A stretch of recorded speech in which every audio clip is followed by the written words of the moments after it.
भारत के सभी राज्यों की खबर SNS न्यूज चैनल पर, खबर जो आपको रखे सबसे आगे। नमस्कार, मैं विशाल पटेल। खबर SNS टीवी में एक बार फिर से आपका स्वागत है। आइए ले चलते हैं उत्तर प्रदेश की कुछ खास खबरों की ओर और दिखाते हैं आशीष सिंह की यह खास रिपोर्ट। इसके अंदर स्वास्थ्य सेवाओं की हालत यह है कि बदायूं में 25 से 30 बच्चे हर महीने वेंटिलेटर के अभाव में मर जाते हैं, क्योंकि वेंटिलेटर चलाने वाला कर्मचारी वहां पे मौजूद नहीं है। तो इन सारी समस्याओं को लेकर हर महीने 2 बार आंदोलन और सेवा का कार्य आम आदमी पार्टी करेगी। निश्चित रूप से ये हमने तय किया है। गांव-गांव में अपने संगठन का विस्तार हम लोग कर रहे हैं। जिला पंचायत का चुनाव जो 2026 में है, उसको पूरी मजबूती के साथ आम आदमी पार्टी लड़ेगी।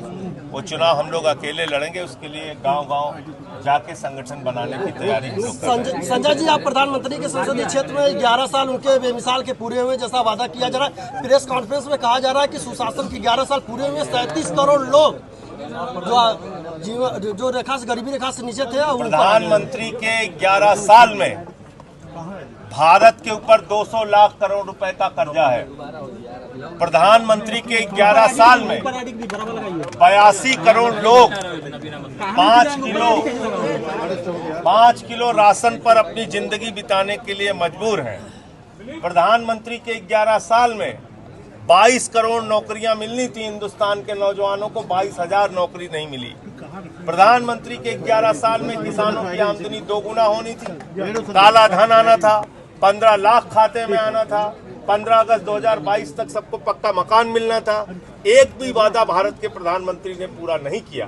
हाँ, भारत को शर्मसार जरूर किया ट्रंप के दबाव में सीज फायर करके, और 78 साल में जिस अमेरिका की हिम्मत नहीं थी कि वो भारत पाकिस्तान के बीच में मध्यस्थता के लिए शामिल हो सके, वो काम की शुरुआत और शर्मनाक काम की शुरुआत प्रधानमंत्री ने जरूर की है।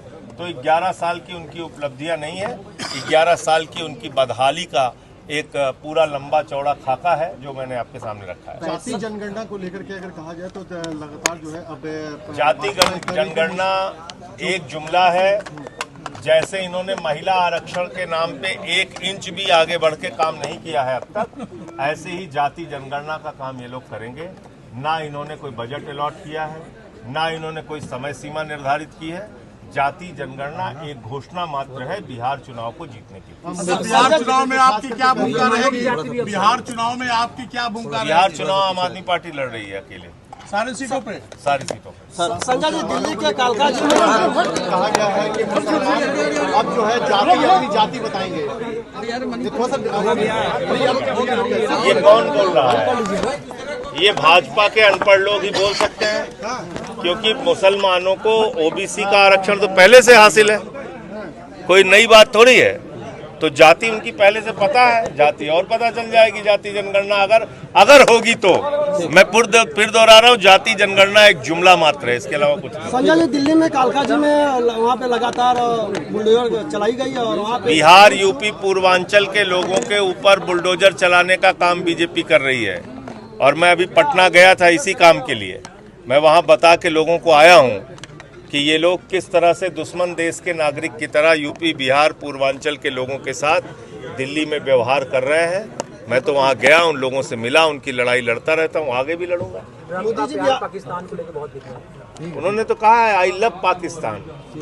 अब मोदी जी के अंध भक्तों से पूछिए कि जो ट्रंप मोदी का दोस्त है वो तो पाकिस्तान से प्यार करता है। तो आप बताइए अंधभक्तों, आप मोदी जी से इतना नहीं कह पा रहे हो कि एक बार बोले अगर तुम्हें पाकिस्तान से प्यार है तो हिंदुस्तान से दूरी बना के रखो, क्योंकि पाकिस्तान तो हमारे बहनों के सिंदूर उजाड़ रहा है।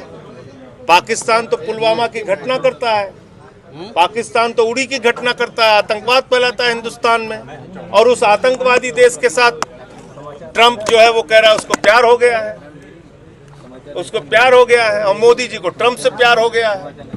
तो दोनों के प्यार में हिंदुस्तान का स्वाभिमान जो है वो पीछे हो रहा है। ऑपरेशन सिंदूर मोदी जी ने कहा है जारी है, लेकिन अभी तक वो 4 खूंखार आतंकवादी न पकड़े गए न मारे